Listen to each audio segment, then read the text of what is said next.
الحمد لله وحده والصلاة والسلام على من لا نبي بعده أما بعد فأعوذ بالله من الشيطان الرجيم بسم الله الرحمن الرحيم هو الذي أرسل رسوله بالهدى ودين الحق ليظهره على الدين كله ولو كره المشركون. وعن أبي هريرة رضي الله تعالى عنه قال قال رسول الله صلى الله عليه وسلم سبعة يظلهم الله في ظل يوم لا ظل إلا ظله إمام عادل وشاب نشأ في عبادة الله ورجل قلبه معلق بالمسجد إذا خرج حتى يعود إلى آخر الحديث.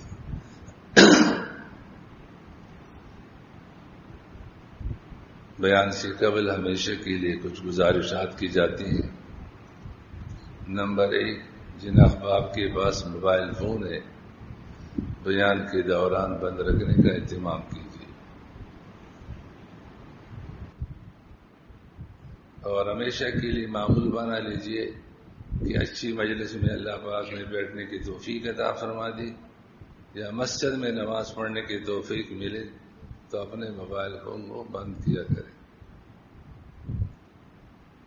نمبر 2، اصل کامیابی آخرت کی ہے اور اس کامیابی کا مدار عمل ہے.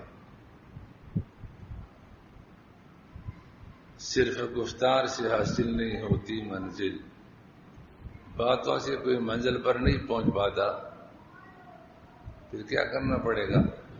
جان کی بازی لگانے سے خدا ملتا ہے، کچھ کرنے سے اللہ تعالیٰ ملیں گے. اس لیے ہم سب ارادہ کریں کہ اللہ تعالیٰ کے فضل و کرم سے جو باتیں کہیں سنی جائیں گی عمل کرنے کی کوشش کریں گے. اور حضرت خواجہ رحمہ اللہ تعالیٰ کے اشعار ہیں، کامیابی تو کام سے ہوگی نہ کہ حسن کلام سے ہوگی، ذکر کے التزام سے ہوگی، فکر کے اہتمام سے. یہاں التزام دوام کے معنی میں ہے اور دوام کثرت کے معنی میں ہے. جو کثرت سے اللہ تعالیٰ کو یاد کرے گا کامیابی اسی کے لیے. آج ہمارا اور آپ کا موضوع ہے ماہ ربیع الاول اور ہمارا سبق. شریعت نے، دین نے جو سبق ہمیں پڑھایا ہے وہ سبق ربیع الاول کے ساتھ خاص نہیں، وہ سال کے 12 مہینوں کا سبق ہے. اور وہ سبق جس نے یاد کیا تو اللہ تعالیٰ بھی اس کا، رسول اکرم صلی اللہ علیہ وسلم بھی اس کا، دنیا بھی اس کی، آخرت بھی اس کی. چین، سکون، اطمینان کی زندگی اس کی. اللہ تعالیٰ نے آپ صلی اللہ علیہ وسلم کو بھیجا، مبعوث فرمایا اور بتایا کہ ہم نے کیوں بھیجا.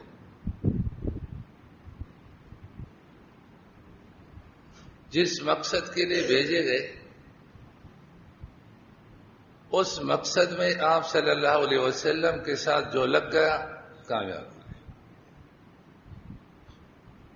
فرمایا هو الذی ارسل رسولہ بالہدی،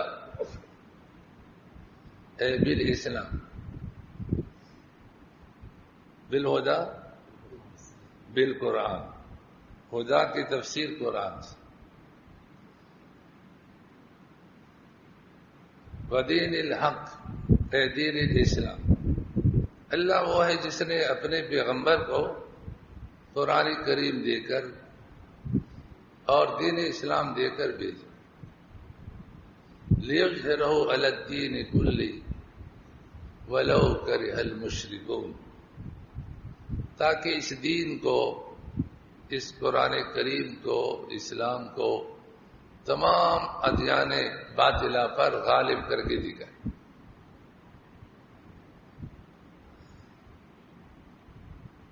تفاسیر میں لکھا ہے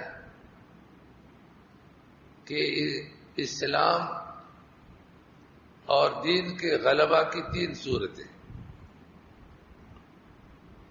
ایک صورت غلبہ بالحجت،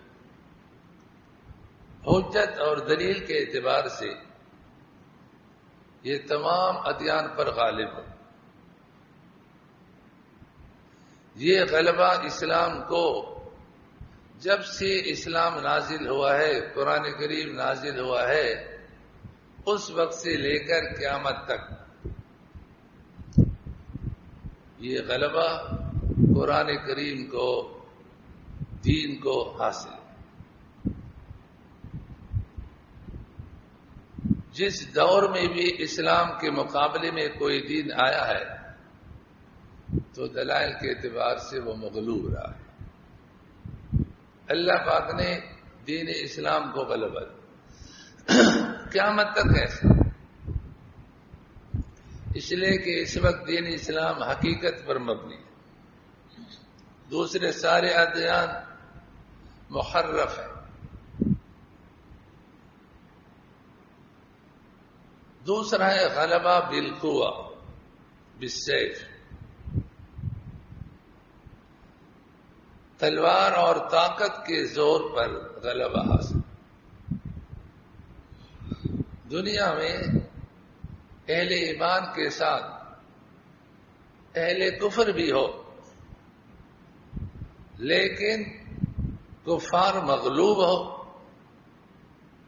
اور مسلمان غالب۔ اونچی بات مسلمانوں کی ہو، مسلمانوں کی بات چلے۔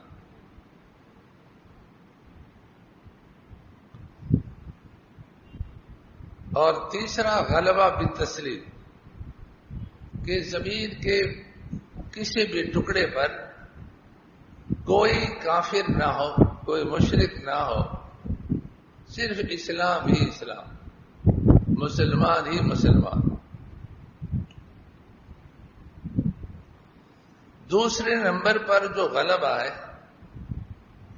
اس کا تعلق اعمال کے ساتھ۔ رسول اکرم صلی اللہ علیہ وسلم جو شریعت لے کر آئے، جو اسلامی زندگی لے کر آئے، جب مسلمان اس زندگی کو اپنائیں گے تو اللہ اور تلوار کے اعتبار سے اس کو غلبہ دے، پھر ان کی بات چلے گی، کسی کافر کی بات نہیں چلی۔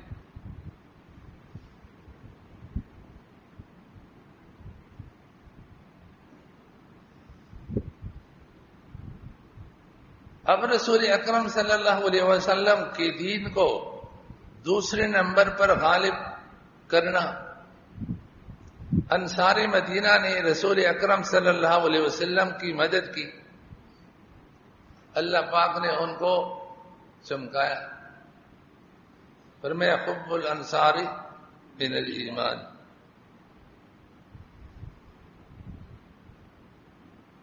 دین کی حفاظت اور افشاعت میں جو انہوں نے اپنی جانوں کو کپایا، اس کی وجہ سے اللہ پاک نے ان کو اتنا اونچا مقام عطا فرمایا کہ ان سے محبت ایمان۔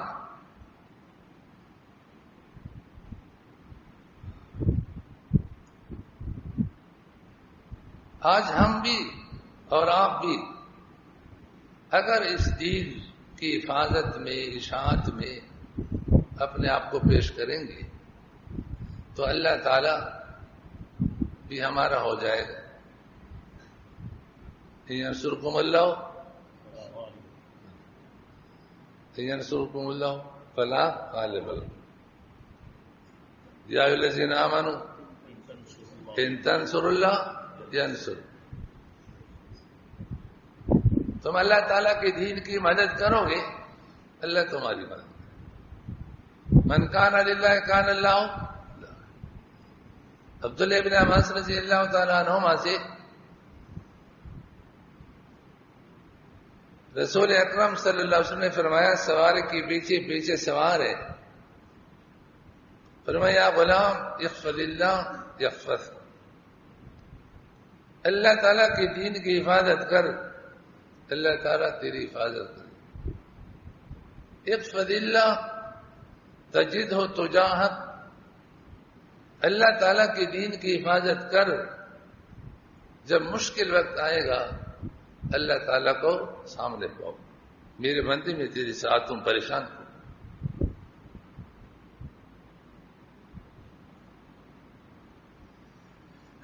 اللہ تعالیٰ کا دین غالب رہے، اس غلبہ کے لیے دین کی حفاظت، دین کی شان، دین کی تبلیغ انسان اپنا کام بنائے۔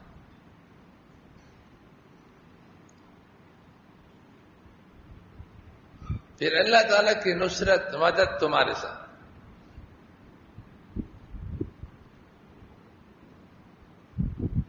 اس لیے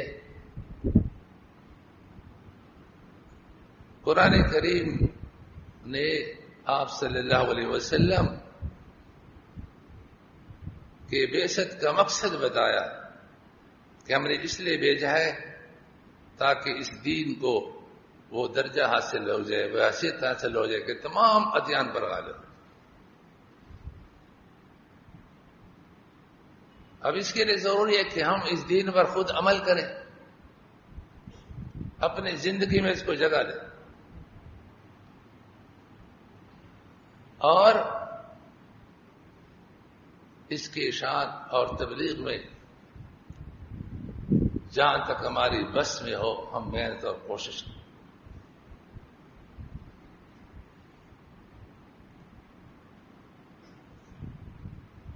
اس لیے یہ سبق صرف ربیع الاول کے ساتھ خاص نہیں ہے، یہ سال کے 12 مہینوں کا سبق ہے کہ آپ صلی اللہ علیہ وسلم کی لائی ہوئی شریعت پر عمل کرو، کامیاب ہو جاؤ، عمل نہیں کرو گے تباہ ہو جاؤ۔ حضرت عمر رضی اللہ عنہ کا قول ہے، کافی زمانہ ہو گیا نہیں سنا ہے، فرمایا ان اللہ اعزنا بالاسلام انا كنا اذل قوم، اپنی حقیقت کو بیان کیا، ہم تمام قوموں میں ذلیل ترین قوم کے لوگ تھے، پھر اللہ نے ہم کو ذلت سے نکالا، عزت کی زندگی دی۔ کیسے؟ فَأَعَزَّنَا اللَّهُ بِالْإِسْلَامِ۔ آگے تنبیہ فرمائی، فَمَهْمَا نَطْلُبُ الْعِزَّةَ بِغَيْرِ مَا أَعَزَّنَا اللَّهُ بِهِ أَذَلَّنَا اللَّهُ۔ فرمایا جس بنیاد پر اللہ پاک نے ہمیں عزت عطا فرمائی، اگر ہم اس کو چھوڑ کر کسی اور راستے سے عزت طلب کریں گے تو کسی قوم، کسی طبقہ، کسی قبیلہ کہ اٹھ کر کے ہمیں ذلیل کرنے کی ضرورت نہیں ہے، اللہ تعالیٰ خود ایسے لوگوں کو ذلیل کرے۔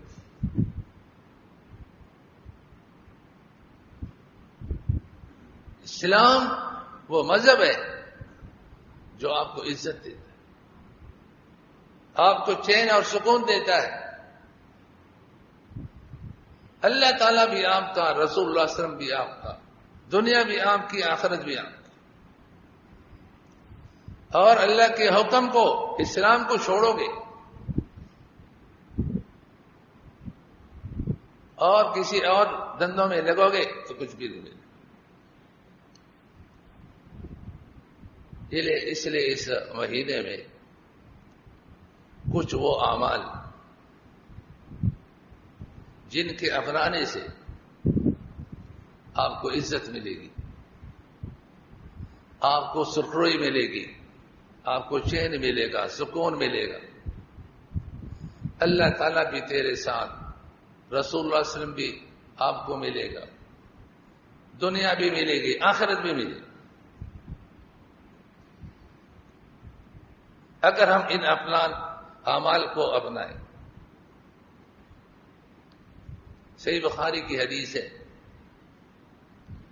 ارادہ کر لو، 7 افراد کا ذکر ہے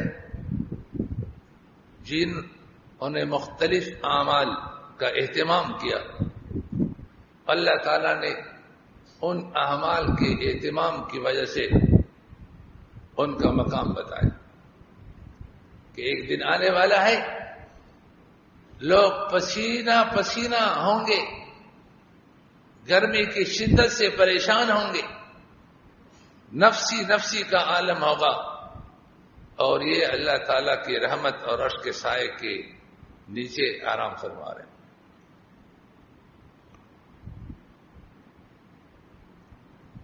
اور یہ ایسے اعمال نہیں ہیں جو میرے اور آپ کے بس کی نہیں۔ انسان کو اللہ تعالیٰ ایسے اعمال کا مکلف ہی نہیں بنا۔ فرمایا 7 افراد ہیں، قیامت کے دن اللہ تعالیٰ ان کو اپنے سائے میں جگہ دے، جہاں اللہ کے سائے کے علاوہ کوئی سایہ نہیں ہوگا۔ بعد نے کہا اللہ کے سائے سے مراد اللہ کی رحمت، اور بعد نے کہا اس سے مراد عرش کا سایہ۔ نمبر 1 امام عادل،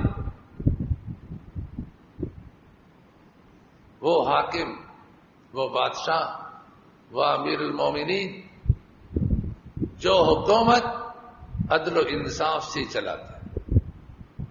یہ اللہ تعالیٰ کی زمین پر اللہ تعالیٰ کی بہت بڑی رحمت۔ ایسے بادشاہ کو، ایسے حاکم کو اللہ تعالیٰ کل قیامت کے دن اپنے رحمت اور عرش کے سائے میں جگہ عطا فرمائے گا۔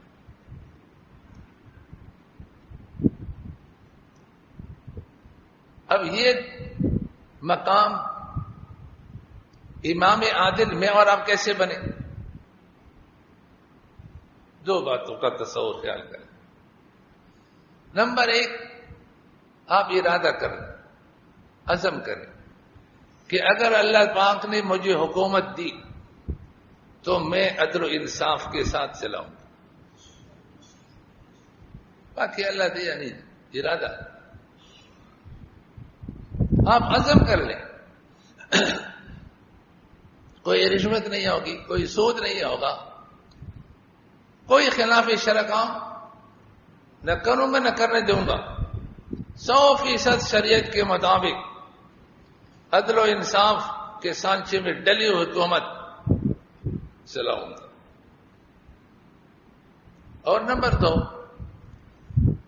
حدیثوں میں ہے کلکم راعٍ وکلکم مسئول عن رعیتہ، تم میں سے ہر ایک کسی نہ کسی درجے میں نگہبان ہے، چوکیدار ہے، حاکم ہے، اور ان سے ان کے محتاطوں کے بارے میں پوچھا جائے گا۔ گھر کا بڑا گھر کا بادشاہ ہے، محلے کا بڑا محلے کا بادشاہ ہے، قبیلے اور قوم کا ملک، چودھری، وڈیرا، یہ قبیلے کا بادشاہ ہے، اور کم سے کم ہر ایک بندہ اپنے جسم کے تمام اعضاء کا حاکم ہے۔ آنکھ پر آپ کی حکومت ہے، کان پر آپ کی حکومت ہے، زبان پر آپ کی حکومت ہے، ہاتھوں پر آپ کی حکومت ہے، پاؤں پر آپ کی حکومت ہے۔ جس حکومت میں آپ انصاف کریں، آپ زبان غلط استعمال نہ کریں، آنکھوں کو غلط استعمال ہونے نہ دیں، کانوں کو غلط استعمال ہونے نہ دیں، ہاتھ پاؤں کو غلط استعمال ہونے نہ دیں۔ تو آپ امام عادل، منصف بادشاہ، اپنے اعضاء کے ساتھ یہ معاملہ کریں. آپ لوگ جانتے ہیں کہ یہ جسم امانت ہے. کھانے پینے میں ایسی چیز جو جسم کے لیے مضر ہے، نقصان دہ ہے، اس کا استعمال جائز ہے ناجائز ہے، سب کو معلوم. کھانا آپ نے کھا لیا، اب ایک لقمہ ہے، اگر آپ کو ظن غالب ہے کہ یہ کھاؤں گا بیمار ہو جاؤں گا، تو یہ کھانا آپ کے لیے جائز ہے نہیں. تو ان اعضاء کو، اس جسم کو مضر، نقصان دہ چیزوں سے بچانا اور مفید چیزیں، نفع بخش چیزیں، ان کا اس کے لیے انتظام کرنا. تو آپ نے اپنے اعضاء کے ساتھ اچھا برتاؤ کیا، ورنہ ایک دن آئے گا یہ اعضاء آپ کے خلاف گواہی دیں گے. الیوم نختم علی افواہہم ویکلمنا ایدیہم وتشہد ارجلہم بما کانوا یکسبون. یہ آپ کے خلاف بولیں گے. تو کم سے کم اپنے اعضاء پر میرا اور آپ کا اختیار ہے، حکومت ہے. یہ حکومت اب انصاف سے چلائیں کہ مضر اور نقصان دہ چیزوں سے بچائیں. گناہ کی وجہ سے آپ کے جسم کو فائدہ ہوگا، نقصان ہوگا.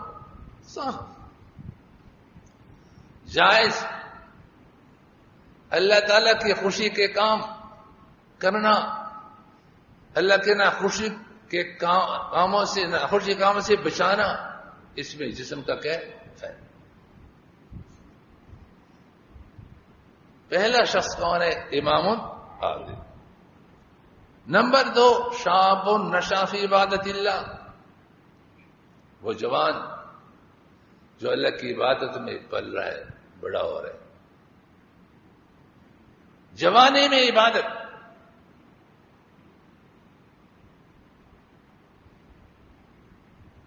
گناہ کی طاقت ہے، چوری کر سکتا ہے، ڈاکہ ڈال سکتا ہے، مختلف قسم کے گناہوں کا ارتکاب کر سکتا ہے، لیکن سب کو چھوڑ کر رب کی عبادت کر. یہ وہ جوان ہے کہ کل قیامت کے دن اللہ کی رحمت، اللہ کے عرش کے سائے میں پتہ چلے. اور آج ہمارا حال کیا ہے؟ کہتے ہیں کہ اب تو جوانی ہے، کچھ عمر گزرنے دو، پھر بعد میں دیکھا جائے گا.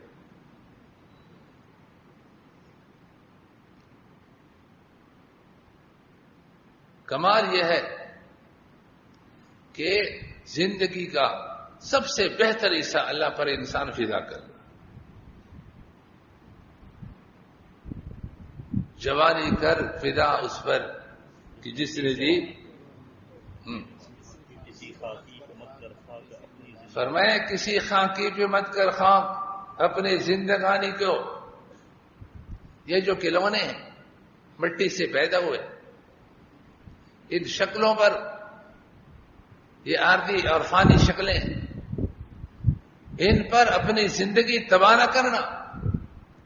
کہ کسی خاکی پر مت کر خاک اپنی زندگانی کو، جوانی کر فدا اس پر کہ جس نے دی جوانی کو. جس رب نے آپ کو جوانی دی ہے اسی پر جوانی فدا.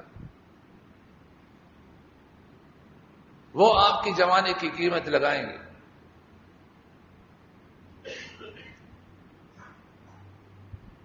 اور نمبر 3 رجل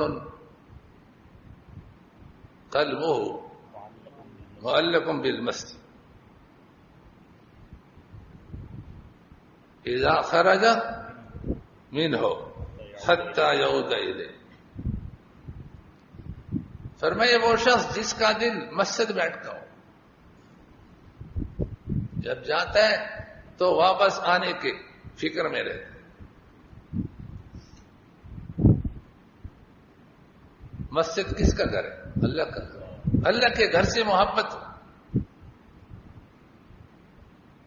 زمین پر جتنے ٹکڑے ہیں مسجد وہ ٹکڑا ہے جو اللہ تعالیٰ کو سب سے زیادہ محبت ہے. اتنا احب البلاد الی اللہ مساجد. زمین پر جتنے ٹکڑے ہیں سب ٹکڑوں میں سے محبوب ٹکڑا، محبوب حصہ وہ کیا ہے؟ مساجد. اور ابغض البلاد الی اللہ اسواق، اور مبغوض ترین ٹکڑا وہ بازار ہے. آج ہم بازاروں میں کتنا بیٹھتے ہیں اور ہم مسجدوں میں کتنا بیٹھتے ہیں.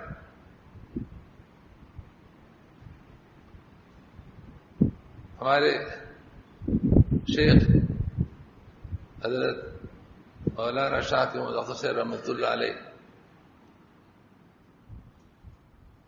کے بارے میں احباب بتاتے رہتے ہیں کہ عمر کم تھی تو مسجد سے ایسی محبت تھی کہ مسجد کی دیوار کو چومتی تھی.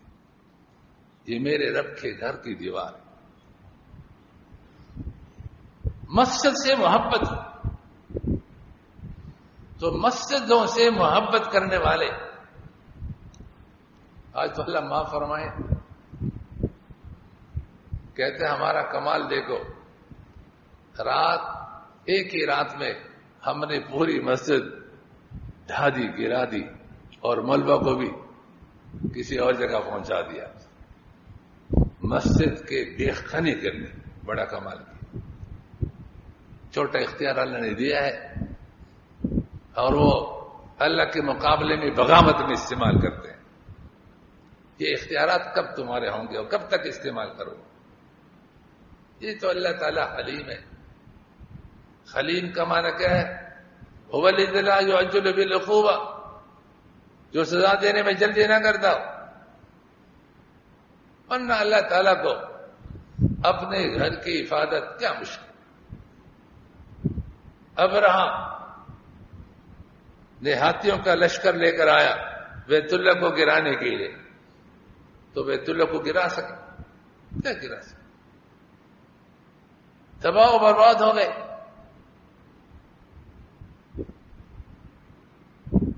تو مسجد اللہ کا گھر ہے اور ایک دن آنے والا ہے. یہ مسجدوں کو آباد کرنے والے خوب یاد رکھو، یہ ساری مسجدیں اڑ کر مسجد نبی سے ملنے والی، پھر آگے جا کر حرم سے ملنے والی، پھر وہ بڑھ جائے. یہ ختم ہونے والے نہیں یہ مسجدیں. اللہ تعالی ہم سب کو مسجدوں سے محبت کی توفیق عطا فرمائے. ہم تو کڑی کو دیکھ رہے ہیں کہ ابھی جماعت کڑی ہونے کا وقت 1 منٹ باقی، 100 منٹ باقی. چند منٹ پہلے مسجد میں جانا مشکل.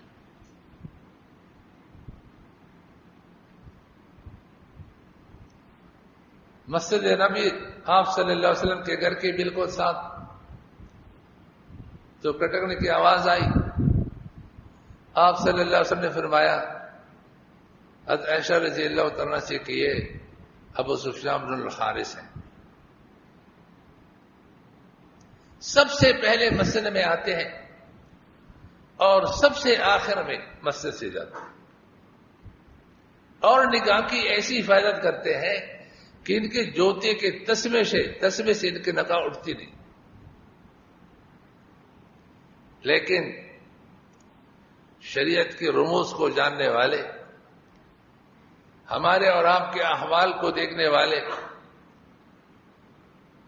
ان کا کہنا یہ ہے کہ اس دور میں جب جماعت کھڑی ہو تو مسجد میں جاؤ، اور جماعت سے فارغ ہو جائے تو فوراً گھر چلے جاؤ. مسجد میں ٹھہرو مت. اس لیے کہ تیرے زبان نہیں ہے، پرچون کی دکان ہے. تو وہاں بیٹھ کر کے فضول باتیں کرے گا، غیبتیں کرے گا، بہتان ترازیاں کرے گا، تو اپنے آپ کو زیادہ گناہ گار بنائے گا. اس لیے نماز پڑھو اور پھر جاؤ. کبھی ہمارے اچھے سمجھدار ساتھی کسی دینی غرض سے بیٹھ جاتے ہیں، آخر میں باتیں کرتے کرتے لڑنے لگ جاتے ہیں. شاباش، وہ دین کا کام ختم، دعا کر کے جاؤ، بس ختم. ایسا نہیں کر کے پھر لڑنے لگ جاتے. مجلس بازی کا ایک اڈا بنا دیا. اس لیے بعض اکابر نے لکھا ہے کہ نماز کے وقت جاؤ اور نماز پڑھ کر کے واپس. وہاں بیٹھو گے تو مسجد کے آداب کا خیال آپ سے نہیں ہو سکے. حالانکہ اللہ اکبر، آپ نے مسجد میں جا کر نماز کے انتظار میں بیٹھے تو آپ کو نماز کا ثواب مل رہا ہے. 10 منٹ پہلے گئے، عصر کے وقت 2 دفعہ آپ کی نماز پڑھی جا رہی ہے تو 2 دفعہ آپ کو عصر کی نماز کا ثواب مل گئے. ابھی نماز پڑھی نہیں ہے اور آپ نے نماز پڑھی، فارغ ہو گئے اور جس جگہ نماز پڑھی وہاں پر بیٹھے رہے تو فرشتے آپ کے لیے مغفرت کی دعائیں کر رہے.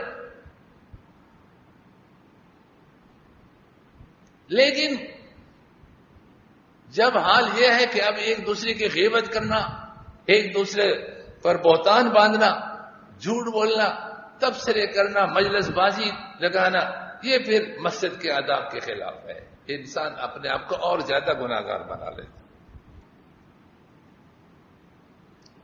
لیکن اصل مسئلہ یہ ہے کہ کہیں اگر یہ خرافات نہ ہو تو سب سے پہلے مسجد میں جائے اور سب سے آخر میں مسجد سے محبت مسجد سے محبت کرو، خوب دل میں محبت. نمبر 4، رجلان تحابا فی اللہ، وہ 2 آدمی جن کی آپس میں محبت کی بنیاد اللہ ہو. اللہ تعالی کی خاطر آپس میں ایک دوسرے سے محبت ہے، دوستی ہے، تعلق ہے. اجتمعا علیہ وتفرقا علیہ، جمع ہوتے ہیں تو اسی محبت کی بنیاد پر، الگ ہوتے تو بھی اسی محبت کی بنیاد.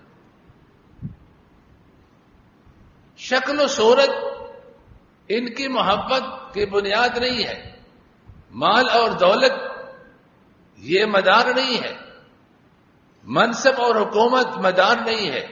مدار کیا ہے؟ اللہ تعالی ہے.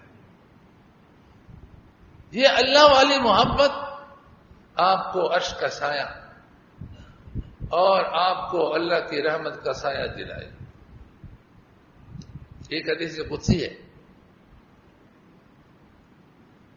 رسول اکرم صلی اللہ علیہ وسلم نے فرمایا کہ اللہ تعالیٰ فرماتے ہیں وجبت محبتی للمتحابین فی، جو لوگ آپس میں میرے خاطر میری وجہ سے محبت کرتے ہیں ان کے لیے میری محبت واجب ہو گئی. تفضلا، بتائیے جو اللہ تعالی کا محبوب بن گیا اس کے لیے جہنم ہے؟ اس کے لیے کیا پریشانی؟ کوئی پریشانی نہیں.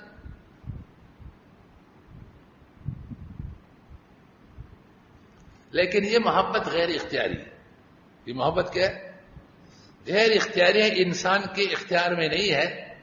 اس لیے آگے 3 اعمال اور بتائیں جو انسان کے اختیار میں ہے کہ اگر تم ان اختیاری اعمال کو کرو گے تو یہ غیر اختیاری عمل تم کو حاصل ہو جائے گا. اس لیے کہ فرمان متجالسین فی، کہ میری خاطر آپس میں بیٹھتے ہیں. ہم اور آپ ادھر بیٹھے ہیں کیا؟ یہاں کوئی آٹا تقسیم ہو رہا ہے؟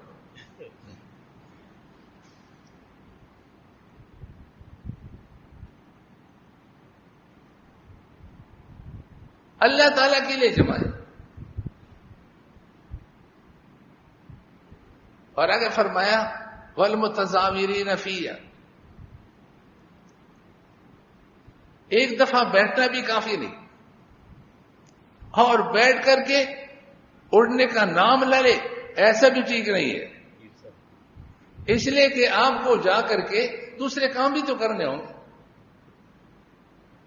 جیسے ایک پیر صاحب کسی کا مہمان ہو گیا تو گھر کی مرغی بھی ختم، بکری بھی ختم، اور وہ جانے کا نام ہی نہیں لے رہے. تو مرید کی بیوی نے کہا کہ تمہارا پیر جائے گا کب؟ تو وہ پیر صاحب کے سامنے آ کر کے رونا شروع کیا. کیوں روتے ہو؟ کہتے ہیں آپ پھر ہمارے یہاں تشریف نہیں لائیں گے. فرمایا کیوں بدگمانی کرتے ہو؟ ظنوا بالمؤمنین خیرا، ایمان والوں سے اچھا گمان رکھو. بار بار آؤں گا، بار بار. ہر جگہ یہ بکرے کہاں ملتے ہیں، یہ مرغے کہاں ملتے ہیں؟ پھر تھوڑے پھر رونے لگے گا، آپ پھر نہیں آئیں گے. پھر سمجھائے، پھر رونے. تو مرید نے کہا کہ اب دوبارہ آنے کے لیے تو جانا ضروری ہے. آپ جا نہیں رہے تو آئیں گے کیسے؟ دوبارہ آنے کے لیے جانا ضروری ہے اور آپ جانے کا نام ہی نہیں لے رہے تو واپس کیسے آئیں گے؟ تو فرمایا اللہ کے لیے اگر مجالسہ ہو تو یہ مجالسہ اس کو دوام مت دو. اس لیے کہ اگر اس کو ختم نہیں کرو گے تو بہت سارے ضروری حقوق رہ جائیں گے. لیکن ایک مرتبہ بیٹھنا کافی بھی نہیں. اس لیے فرمایا والمتزاورین فیہ، میرے خاطر آپس میں ایک دوسرے کی زیارت کرتے رہو، وقفے وقفے سے آتے رہو، بیٹھتے رہو، ایک دوسرے کی ملاقاتیں جاری رہیں. ان ملاقاتوں سے کیا ہوگا؟ تمہارے آپس میں محبتیں پیدا ہو جائیں. اور تیسرا فرمایا والمتبادلین فیہ، ایک دوسرے پر مال بھی خرچ کیا کرو، بخیل مت بنو. اس سے تمہارے اندر کیا پیدا ہوگی؟ محبت. تو کتنے کام محبت کے پیدا کرنے کے لیے بتائیں گے؟ 3.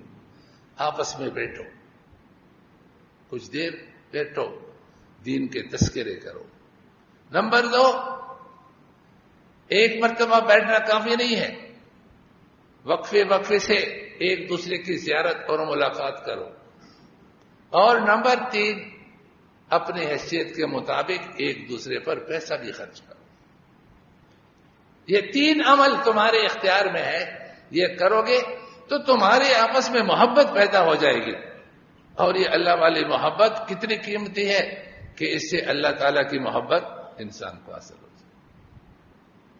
اور یہ وہ محبت ہے کل قیامت کے دن اس کی قیمت کا پتہ چلے گا جب اعلان ہوگا کہ وہ لوگ جو اللہ تعالیٰ کے لیے آپس میں محبت کیا کرتے تھے وہ عرش کے سائے کے نیچے آ جائیں.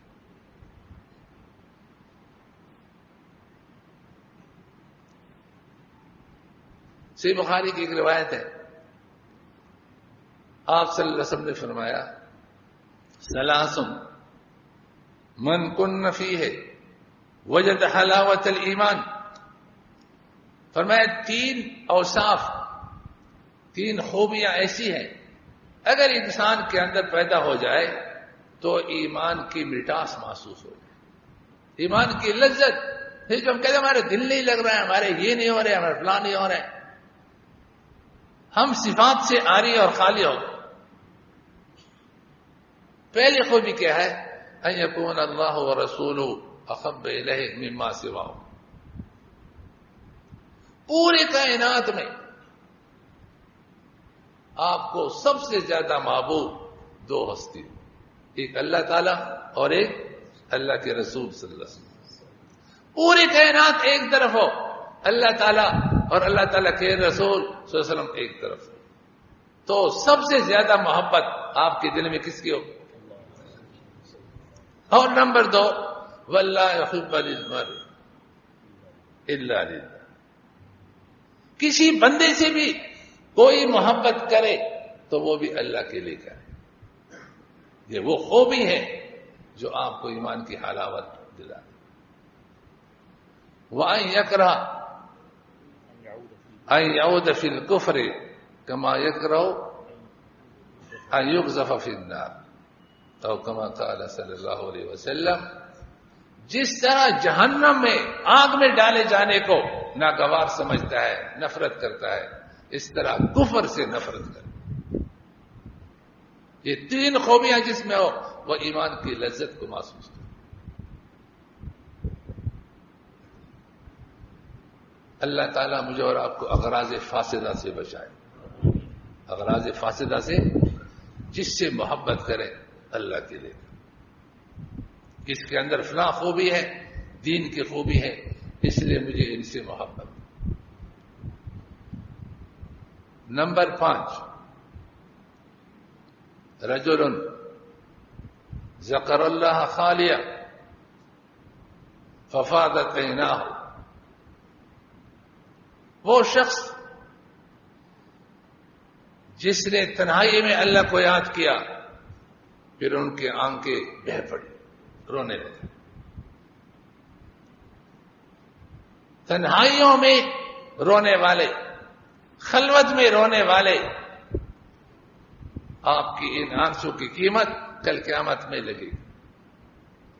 روایت میں آتا ہے فرشتے اعلان کریں گے وہ لوگ جو خلوتوں میں رویا کرتے تھے، آنسو بہایا کرتے تھے، وہ عرش کے سائے کے نیچے آ جائے.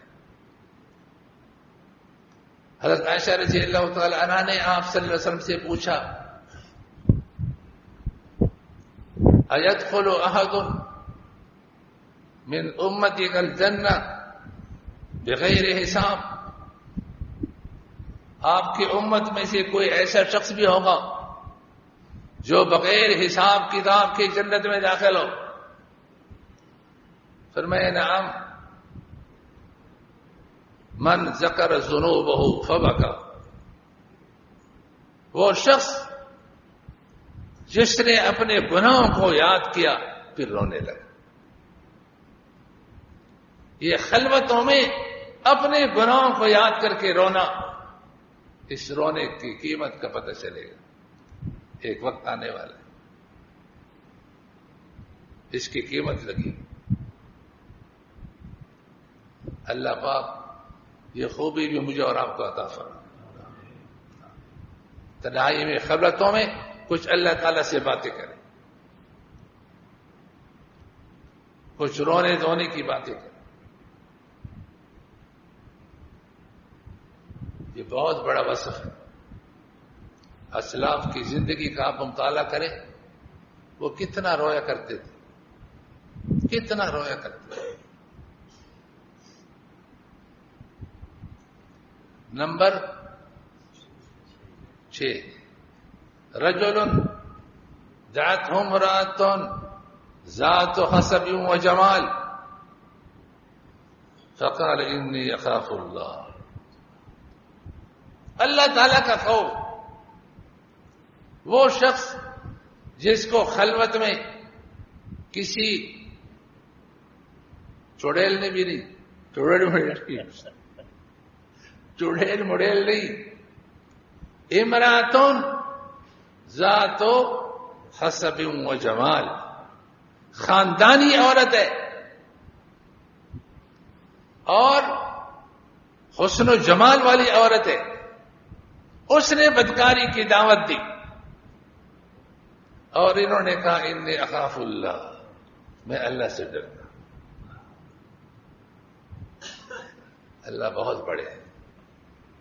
جو اللہ کی خاطر گناہ کو چھوڑے گا کل اللہ تعالیٰ اس کو عرش کے سائے میں جگہ عطا فرمائے گا.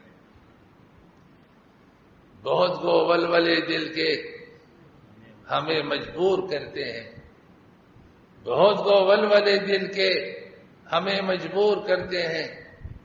دل میں گناہوں کے تقاضے اٹھ رہے ہیں اور مجبور کر رہے ہیں یہ گناہ کرو. پھر کیوں نہیں کرتے؟ تیری خاطر. واہ میرے رب. کس کی خاطر؟ اللہ تعالیٰ کی خاطر. تیری خاطر گلے کا گھونٹنا منظور کرتے ہیں.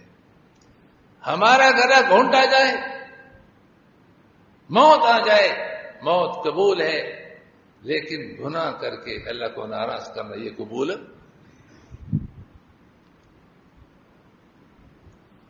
اب یہ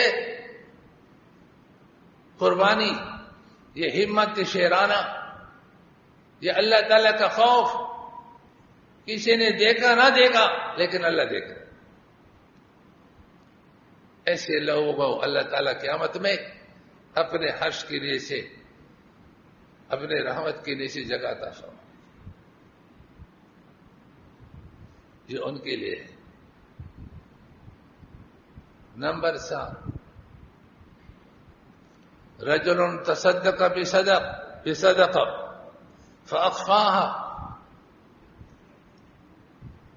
حتى لا تعلم شماله ما تنفق يمينه. ایک وہ شخص جس نے صدقہ دیا پھر اس کو چھپایا, مخلوق سے چھپایا, ریاکاری نہ ہو جائے, نمود نہ ہو جائے, دکھاوا نہ ہو جائے, چھپا لیا. یہاں تک کہ سیدھے ہاتھ سے دے رہے, الٹے ہاتھ کو پتہ نہیں چلتا, اتنا چھپایا. فرمائے یہ صدقہ دینے والا, یہ مال خرچ کرنے والا, یہ کل عرش کے سائے کے نیچے ہو.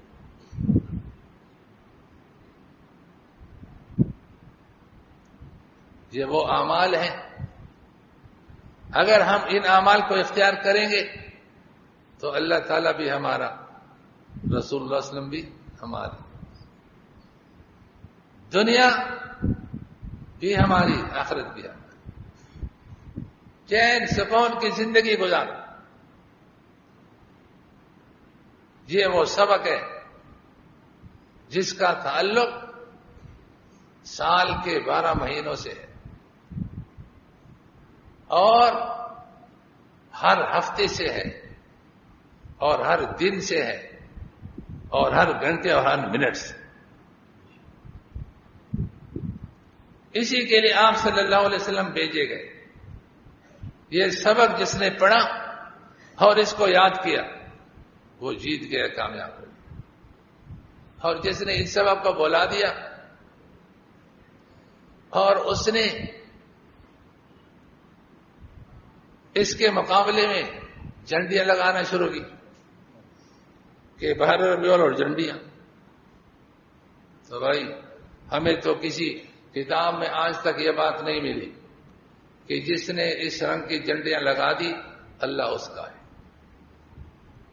رسول اللہ صلی اللہ علیہ وسلم اس کے, دنیا اس کی, آخرت اس کی.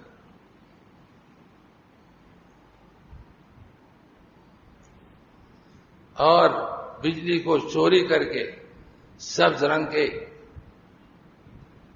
ٹیوب لائٹ لگا دو, چراغاں کر دو.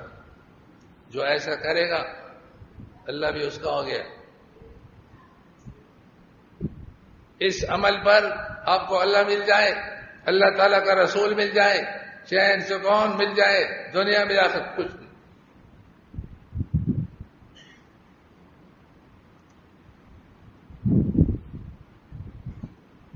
کچھ افراد جمع ہو کر سڑکوں پہ جلوس بنا کر کے نکلا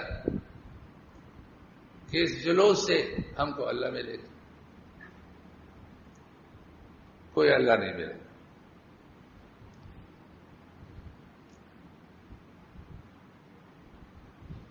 اس جلوس پر آپ کو اللہ مل جائے, آپ کو رسول اللہ صلی اللہ علیہ وسلم مل جائے, کسی کتاب میں بھی نہیں.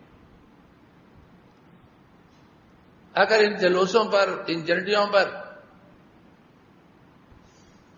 اور یہ کمکموں پر اللہ ملتے, اللہ کے رسول صلی اللہ علیہ وسلم ملتے, تو صحابہ رضی اللہ تعالی عنہ وہ مکہ مدینہ منورہ کی گلیوں میں جلوس نکال لیتے.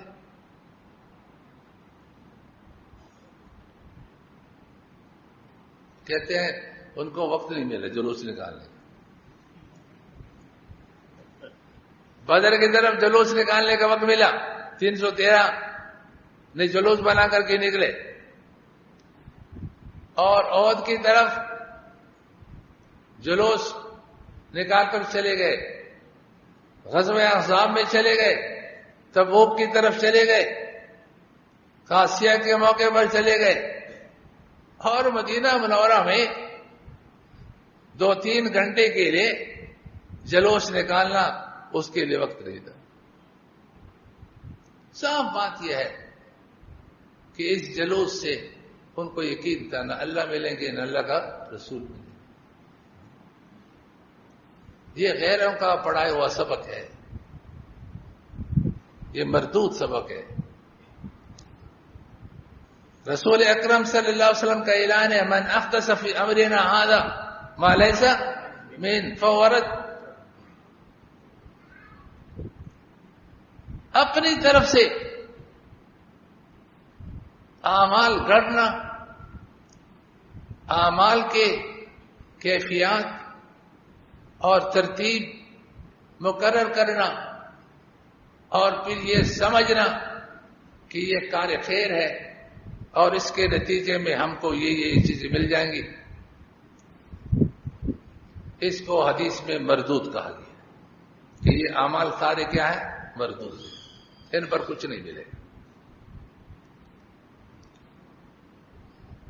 اس لیے حضرت عمر بن عبدالعزیز رحمہ اللہ فرمایا کرتے تھے، انا متبع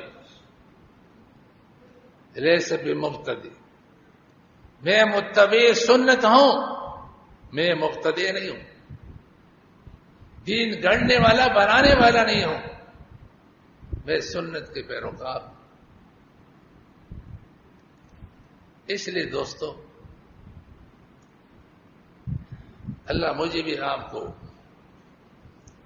جو صحیح اور حقیقی سبق ہے وہ پڑھائے،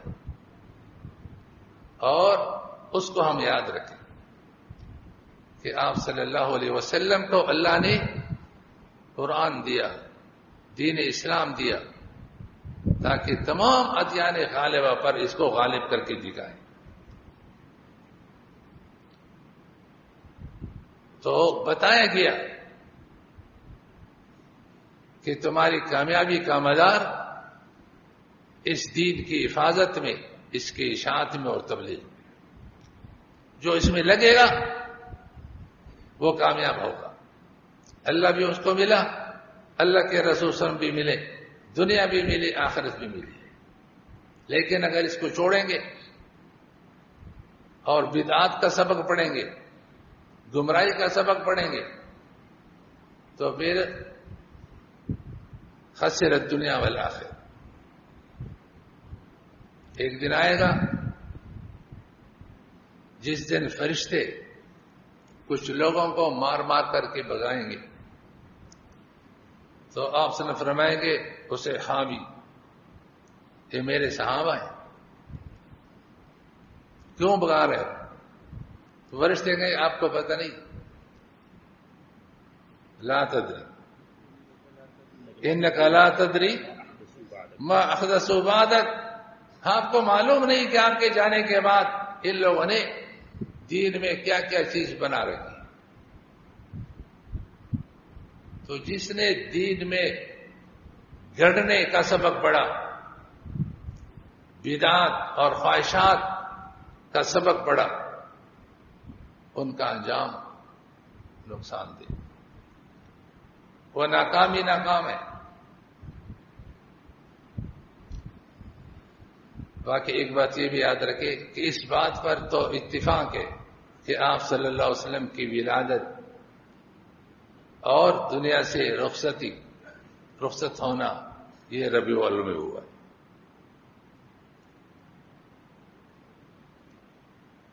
اور پیدائش کا دن پیر کا دن تھا۔ کون سا دن تھا؟ لیکن تاریخ کون سی تھی اس پر اتفاق نہیں ہے، نہ پیدا ہونے کی تاریخ پر اتفاق ہے، نہ وفات کی تاریخ پر اتفاق۔ اور فرمایا کہ میں پیر کے دن پیدا ہوا ہوں، اس لیے پیر کا روزہ رکھو۔ اس دن کسی نے ایک بیان سنایا، ہر طبقے میں اللہ پاک حق پرستوں کو بھی پیدا کر دیتے ہیں، تو انہیں طبقے کا ایک حق پرست خود بول رہا تھا کہ یہ کون سا ربیع الاول ہے جس کی خاطر ہم نمازوں کو چھوڑ رہے ہیں، جمعے کا دن ہے تو جمعے کا نماز کو چھوڑ رہے ہیں، یہ کون سا ربیع الاول ہے جس کو ہم ثواب کی نیت سے بنا رہے ہیں، نماز نہیں پڑھ رہے، تلاوت نہیں کر رہے، حرام سے اجتناب نہیں ہے، اور جلوس میں ہو سکتے آج کل کچھ مرد و زن دونوں کو بعض علاقوں میں جلوس ہو تو ان کے جسم ایک دوسرے کے ساتھ مس ہو رہے ہیں، یہ کون سا ثواب کا کام؟ بعض اوقات خود انہیں طبقوں میں اللہ تعالی حق بولنے والوں کو پیدا فرما دیتے، یہ کون سا سبق ہے؟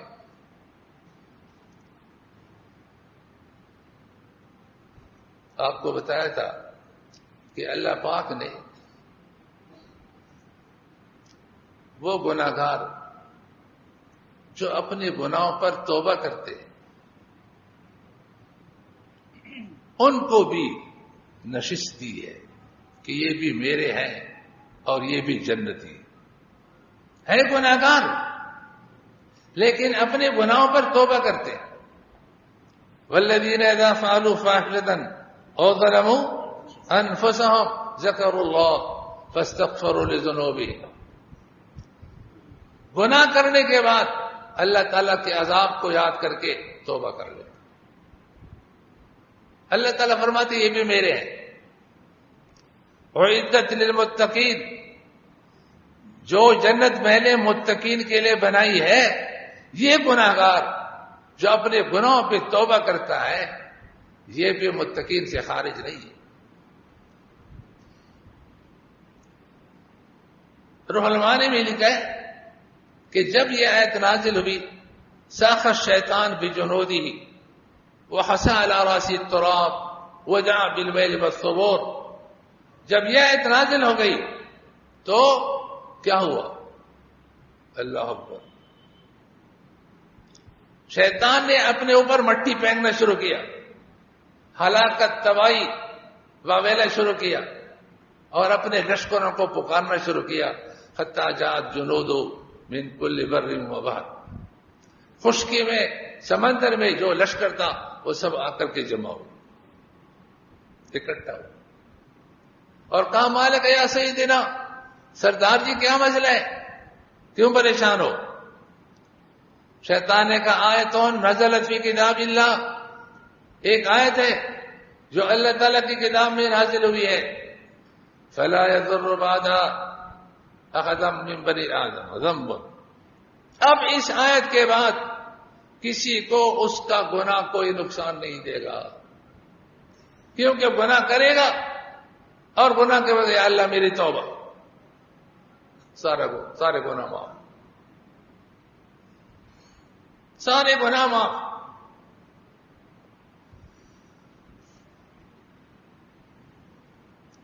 تو شیاطین نے کہا پریشانی کی ضرورت نہیں، نفتح لهم باب الاہواء، ہم خواہشات نفس کا دروازہ ان پر کھول دیں گے۔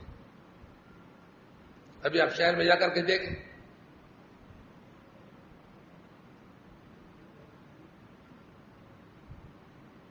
ایک ایک نے اپنی تصویر جو بنوائی ہے کتنی محنت سے تاکہ چمکیلی بڑکیلی جاذب تصویر بنے، گناہ پہ فخر کرنا ہے، گناہ پہ فخر، اس تصویر کو کس نے جائز کرا؟ کون سا طبقہ ہے کہ تم نے جو کاغذ پر اور فلیکس پر جو تصویریں بنائی ہے یہ جائز ہے؟ کس نے؟ اور بڑکیلی چمکیلی تصویریں بنا کر لگا رہے، یہ فلاں ادارے کا بڑا ہے، یہ فلاں کا بڑا ہے، فلاں کا بڑا ہے۔ کبیرہ گناہ کیا جا رہا ہے لیکن اس کو گناہ سمجھا، اسی کو شیطان نے کہا ہم سبق پڑھائیں گے بدعات اور خواہشات کا، تو گناہ کریں گے لیکن گناہ کو گناہ، نفتح لهم باب الاهواء فلا يتوبون ولا يستغفرون، نہ توبہ کریں گے اور نہ استغفار کریں گے، ولا يرون الا انهم على الحق، کہتا ہم تو حق پر ہیں، ہم نے جو تصویر بنائی اچھا کام، پورے شہر کو تصویروں سے بھر دیا۔ اس دن ایک تشریف لائے تھے تو میں نے کہا کہ تمہاری پارٹی کا جو بڑا ہے ہر رقشے کے پیچھے اس کی تصویر ہے، جماعت کا نام اسلامی رکھنا، اس لیے اس سے پھر اسلام ہو جاتا ہے۔ اسلام تو ایک حقیقت ہے، کسی نے کتے کو بکرا کہا تو کہنے سے وہ کتا بکرا بن جائے، کتے کی اپنی حقیقت ہے، بکرے کی اپنی حقیقت ہے، اسلام کی حقیقت ہے۔ میں نے کہا پوری کراچی کو تصویروں سے بھر دیا، کوئی اس کو نہیں کہتا کہ اسلام کے دعوے دار یہ جو تصویر ہر جگہ تو نے لگوائی ہے، قرآن کی کوئی آیت پڑھو اس پہ کتنا ثواب ہے، کتنا اجر ہے، کوئی ایک حدیث پڑھو، کوئی فقہ کے ایک عبارت پڑھو، اس میں کتنا اجر اور کتنا ثواب ہے۔ آپس میں بیٹھ کر کے دین بنا لیتے ہیں۔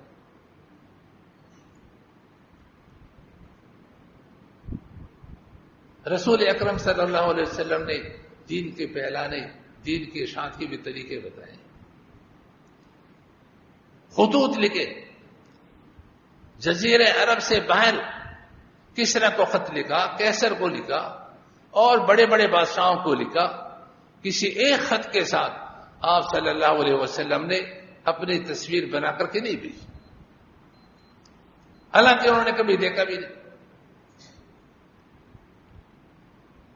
تو شیاطین نے کہا کہ ہم خواہشات کا دروازہ ان پر کھول دیں گے، فلا یتوبون ولا یستغفرون، گناہ کرتے ہوئے بھی نہ توبہ کریں گے نہ استغفار کریں گے، ولا يرون الا انه على الحق، اور کہیں کہ ہم تو حق پر ہیں، ہم صحیح کام کر رہے ہیں۔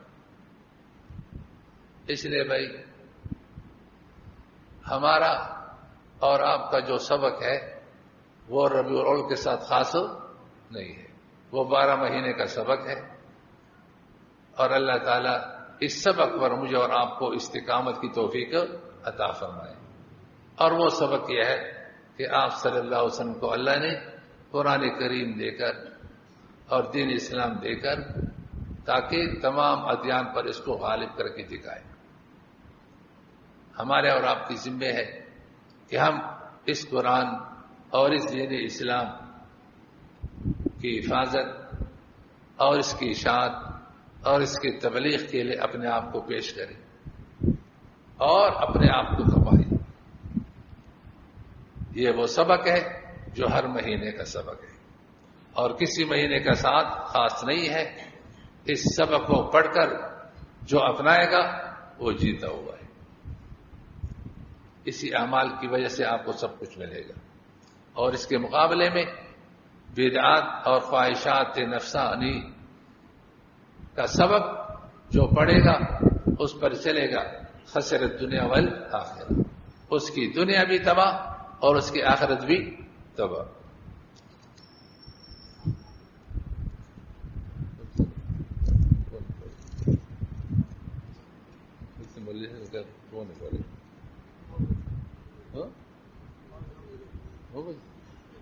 اچھا 9 بجے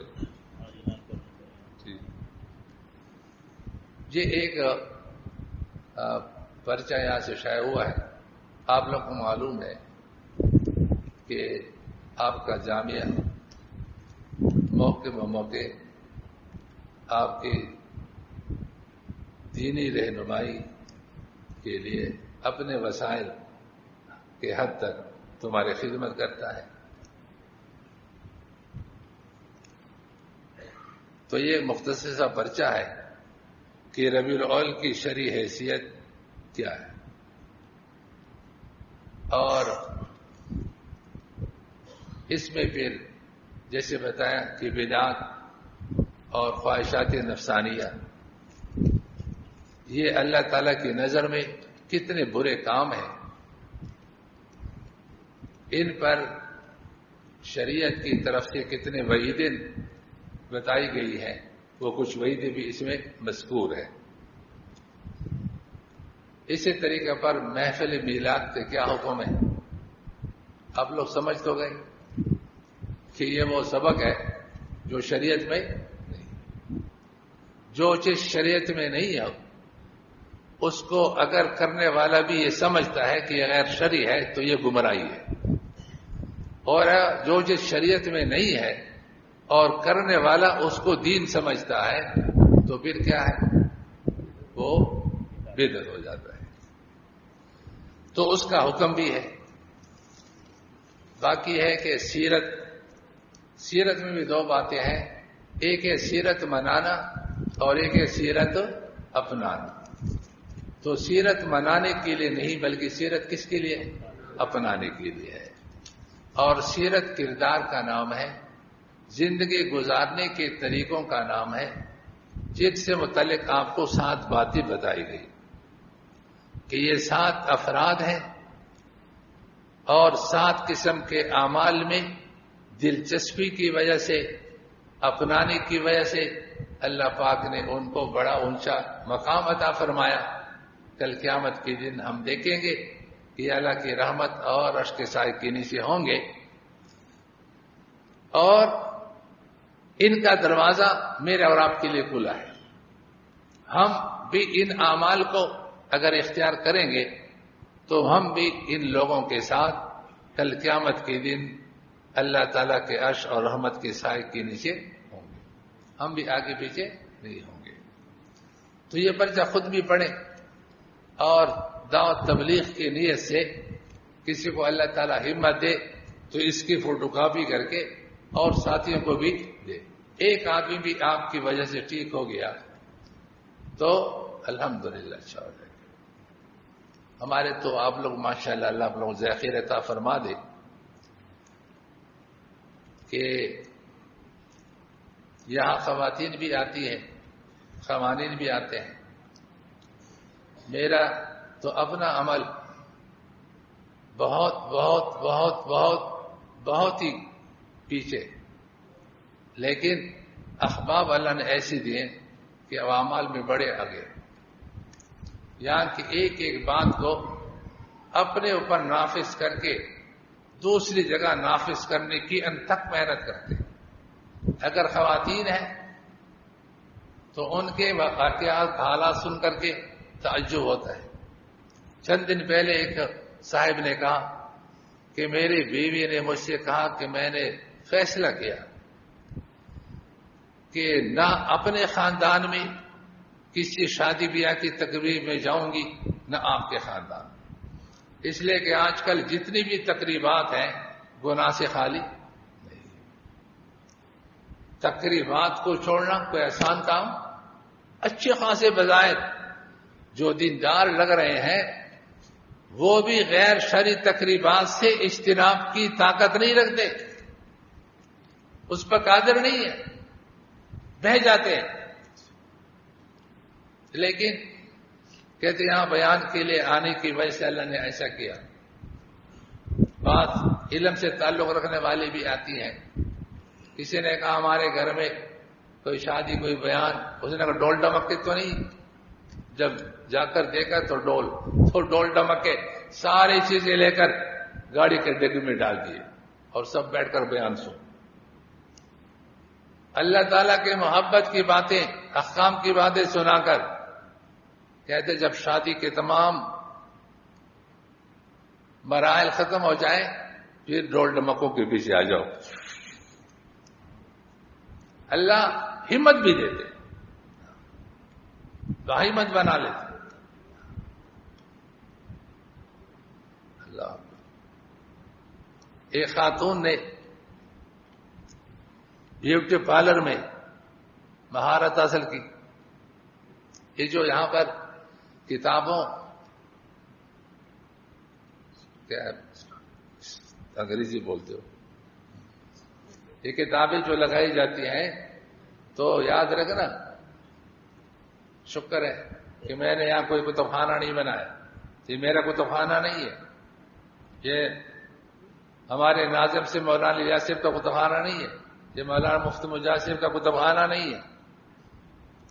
یہ صرف یہ ہے کہ علاقے میں حق بات پھیل جائے. جو کتاب آپ لکھ کر پیسے جمع کرتے ہیں اس سے اور کتاب لائی جاتی ہے. تو یہاں ایک کتاب آئی تھی، اس کتاب کو وہ بیوٹی پارلر کے مسائل اس میں لکھے تھے. تو اس عورت کا شور یہاں آیا تھا، اس نے کتاب لے کر گئے. حالانکہ اس نے پھر بیوٹی پارلر کھولنے کے لیے جو سامان ہے سارا خرید کر کے کہ اب اس کا افتتاح ہوگا. مولانا میں تو قرآن کی تلاوت کرے. آج مولوی تیار ہے، کوئی بھی قرآن شروع کرو تو ہم تلاوت کے لیے تیار ہیں. ٹھیک ہے، تو وہ تلاوت تو قاری سے تلاوت کریں گے. تو یہ پورا نظم بنا جو تجھ نے کہ تو حرام لکھا ہے. پھر وہ اس کو بھی بیان میں کہیں لے کر آئے تو اللہ پاک نے کیا انقلاب، وہ سارا سامان ختم. پھر یہاں ایک معلمہ سے قرآن پڑھنا شروع کیا، تجوید سے قرآن پڑھا، پھر ترجمہ پڑھا. اب انہوں نے ان کے بیٹے نے درس نظامی میں داخلہ لیا. اب 1 سال یا 2 سال کے بعد عالمہ بن جائیں. کیا بیوٹی پارلر میں جانے والے، کیا ادھر جانے والے. اللہ پاک حقیقی سبق جس کو پڑھا دیتے ہیں وہ آگے ہو جاتے ہیں. اور جو بدعات کا رسموں کا سبق پڑھنے والے ہیں وہ انہیں رسموں میں گرے رہتے ہیں. یہ ذلت کی کھائیاں ہیں اور ترقی کا نام و نشان بھی نہیں. اور ہماری جو ماشاءاللہ کلفی والے کی تو آپ لوگ زیادہ سنتے رہتے ہیں کہ کہاں جا کر کیا ہوا، کہاں کیا ہوا. ہمارے چھوٹے چھوٹے طالب علم ہیں، اللہ پاک ان کو بہترین علم، بہترین عمل اور عطا فرماتا. ایک مولانا نے مجھ سے کہا کہ یہاں آئے تھے کہ آپ کے ہاں بیان سیکھنے کے لیے ہم داخلہ لینا چاہتے ہیں. اس نے کہا ہمارے ہاں قانون یہ ہے کہ تصویر دینا پڑے گا. اللہ کا قانون نہیں، اس کا قانون ہے. ہر ایک اپنا قانون بنائے، ہر ایک کے پاس میرا قانون ہے، میرا قانون. اور شیطان نے اس کو باتیں سکھائی ہے. تصویر بہت اچھی چیز ہے، اس میں یہ فائدہ ہے، یہ فائدہ ہے، یہ فائدہ ہے. گناہ میں اگر فائدہ ہوتا، اگر اس میں فائدہ ہو تو اللہ اس کو حرام قرار دیتا. انہوں نے کہا بغیر تصویر کے داخلہ ہو تو ٹھیک ہے، ورنہ انہوں نے کہا نہیں. لیکن مولانا نے کہا کہ وہ چلے گئے، داخلہ نہیں دیا کہ ہمیں ایسا بیان سیکھنے کی ضرورت نہیں. کہتے آج تک میرے دل میں دکھ ہے کہ میں نے ان کو داخلہ کیوں نہیں دیا. لیکن ان طلباء ٹوٹ لگی. آج انہوں نے بھی توبہ کی، مجھے پیغام بھیجا کہ 10,000 تصویروں کو مٹا کر کے میں نے توبہ کی. اب تصویر سے خود بھی بچتا ہے، دوسروں کو بھی بچاتا ہے. اللہ تعالیٰ آپ لوگوں کی ہمتوں کو اور بڑھائے. بس ربیع الاول ہو، اس میں بھی ہمارا سبق کون سا ہے؟ آسمانی شریعت پر چلو، دوسروں کو چلاؤ. آسمانی شریعت کی حفاظت کرو اور دوسروں کو حفاظت پر ڈال. یہ ہمارا سبق ہے اور یہ کسی مہینے کے ساتھ خاص نہیں ہے. بدعات کا، رسم و رواج کا اور خواہشات نفسانیہ کا یہ درس اور سبق نہ ہم نے پڑھا ہے، نہ اللہ پڑھا ہے، نہ ہمارے احباب کو اللہ پڑھا ہے. یہ ذلت کا سبق ہے، رسوائی کا سبق ہے، اور اللہ تعالیٰ سے دوری کا سبب ہے. تو یہ ایک پرچہ ہے، اس کو پھر آپ لوگ دیکھ لیں گے. ٹھیک ہے، یہ تقسیم ہو گئی سر. کتنا پیسہ لیں گے؟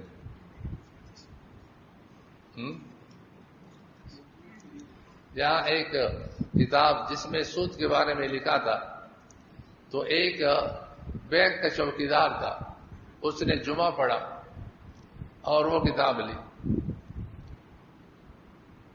تو نئے نئے 4 مہینے بھی لگا چکے تھے. کہتے میں نے سوچا کہ سارے لوگ حلال کہہ رہے ہیں تو میں حرام کیوں کہوں. اس نے جا کر کے استعفا دی، چھوڑ.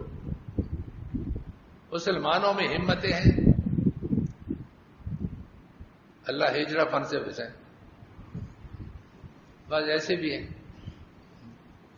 کہتے یہ نہیں ہو سکتا، یہ نہیں ہو سکتا. بھئی گناہ کیوں نہیں چھوڑا جا سکتا؟ کہتے گناہ نہیں چھوڑا جا سکتا.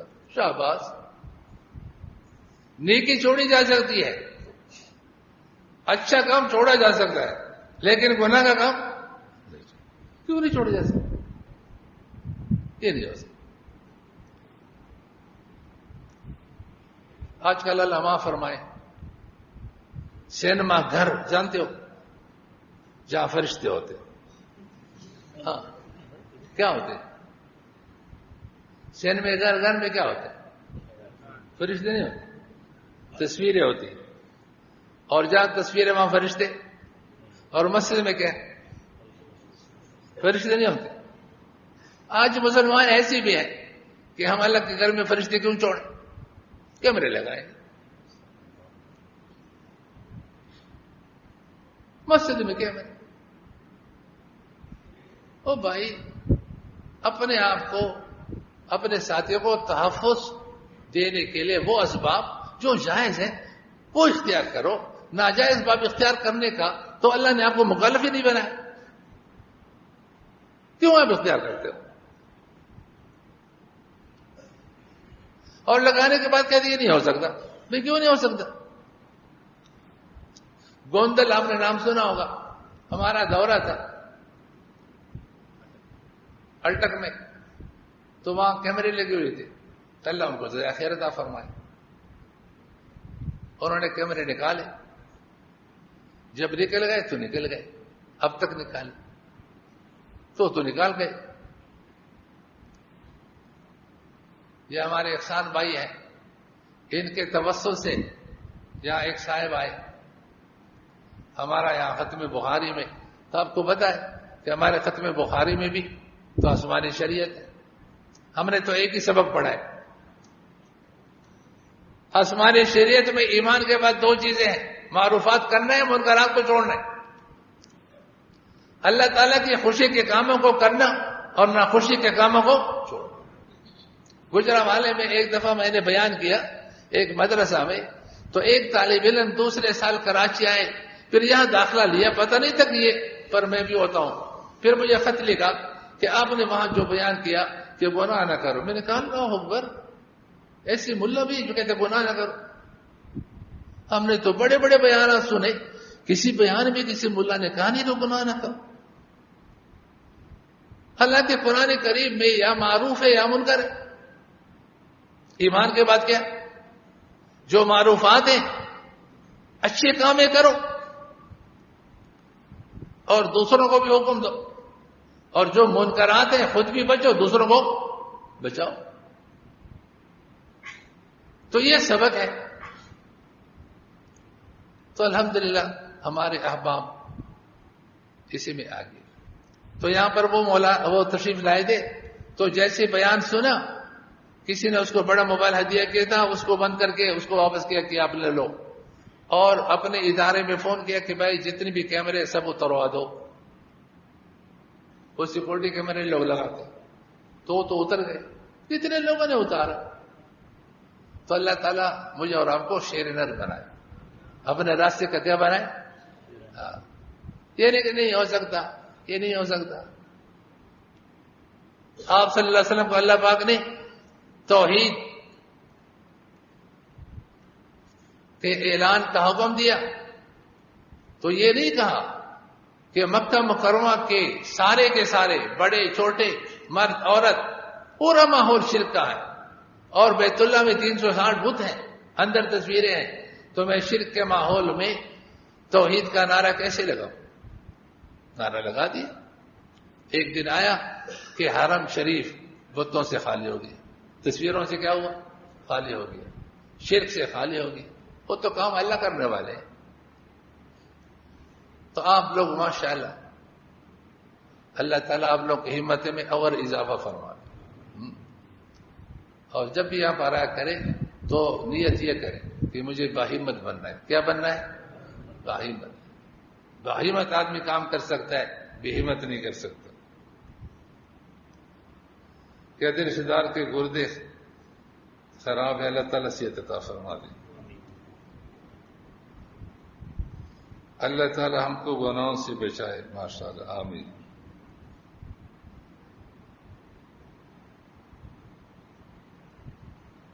کتنا اچھا خط ہے تمہارے ساتھ شاگرد کا۔ ڈاکٹر نے آپریشن کا کہا ہے، اللہ کامیاب فرمائے۔ جسم میں درد ہے، اللہ تعالیٰ صحت عطا فرمائے۔ دادا کی طبیعت ٹھیک نہیں، یا اللہ صحت۔ یہ دیکھو، ایک دادا کے لیے دعائیں مانگ رہے ہیں، اور کل پر تو کوئی بتا رہے تھے کہ وہ ڈاکٹر سے کہہ رہے ہیں پیسے لے لو، زہر کا انجیکشن لگا دو، مر جائے۔ یہ وہ ہے جو دادا کو، ابو کو، نانا کو ٹیکا لگا رہے ہیں زہر تاکہ مر جائے۔ آسمانی شریعت سے دور ہوں گے تو یہی انجام ہوگا۔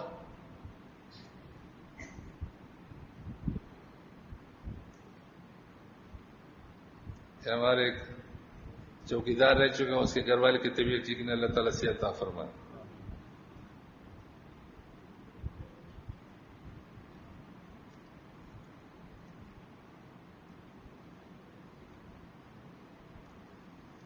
کسی کا انتقال میں اللہ تعالیٰ مغفرت فرمائے۔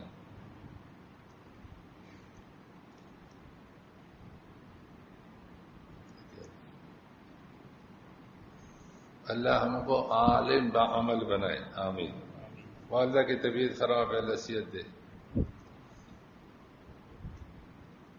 خاتمہ ایمان پر فرمائے، آمین۔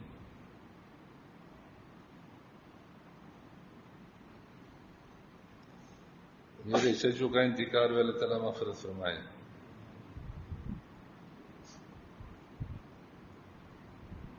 یہ کہتے ہیں ہم طلبہ کی نماز درست نہیں ہے، طلبہ اساتذہ ہماری نماز درست کرائیں۔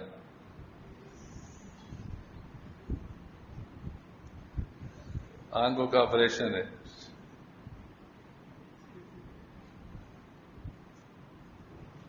قوت حافظہ فرمائے، دادی کی طبیعت ٹھیک ہو جائے، آمین۔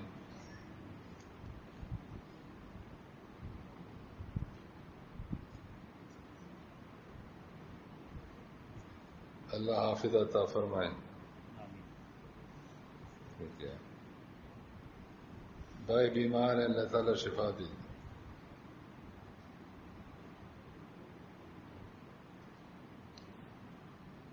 ماں باپ کے لیے دعا کہ اللہ صلی اللہ سیدنا نبی مبارک وسلم علیہ ربنا اغفر لنا ذنوبنا اسرافنا فی امرنا وثبت اقدامنا وانصرنا علی القوم الکافرین۔ یا اللہ ہم سب کو نیک بنا، صالح بنا، اخلاص عطا فرما، قدم قدم پر ہماری مدد فرما، تیرے سوا ہمارا کوئی تو ہمارا انجام کب نہ بنا۔ یا اللہ بدعات سے، رسم و رواج سے اور خواہشات نفسانی سے ہماری حفاظت فرمائی۔ حقیقی جو دین ہے، صحیح دین ہے، اس پر ہمیں چلنے کی توفیق عطا فرما دی۔